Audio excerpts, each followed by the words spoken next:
tender is the heart of God. And yet, some of my children, from time to time, or all their lives, see me as an ogre who seems to get in their way. It is good to remember that I am on your side, as if there are sides. There is no advantage to you or anyone in carrying the idea that I am opposed to you. Life is not always an easy ride. This is no secret.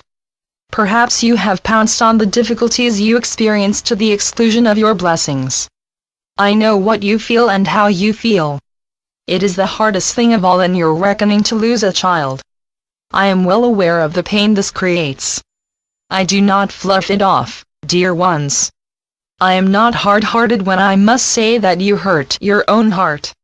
If you held your child in your arms for 1 year, or 20, or 50, will you not be glad for the days and years granted you? The alternative might be that you never birthed your flown-away child. Is this what you would choose? I don't think so. There is great pain experienced on the earth. Everyone knows that. Do you think I do not know? I do not set out to hurt you. Death may seem like the worst thing on earth to you. This idea comes at your expense because, dear ones, you see death as an enemy. This is a mistake of the intellect. You cannot believe that such a blow as losing a beloved one could happen to you. You would prevent or remove death from the face of the earth if you could. You would wipe out death so that no one would suffer. I do not make light of what you go through. As you perceive loss, you can only suffer. Death of your beloved ones is insufferable to imagine, let alone to experience.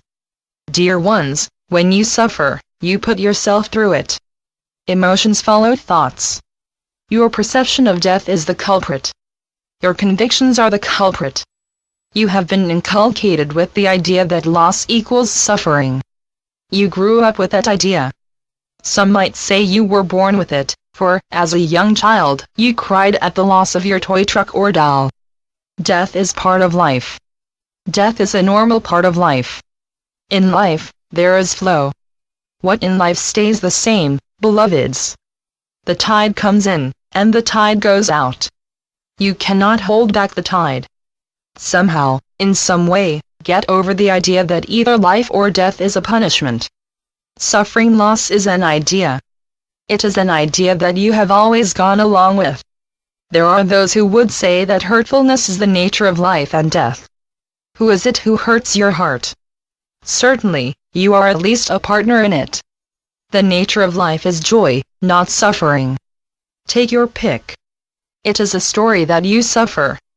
You have bought the story. You uphold the story as if you cannot be mistaken. Beloveds, there is no ownership, and, therefore, there is no loss. Honor your heart that you see as broken and have your good cries. Cry your heart out. You don't know what else to do. When a loved one parts from you by choice, you mourn this as the same as death. He is alive, and you find cause to mourn, for he, apparently, is lost to you. You cry at what might have been.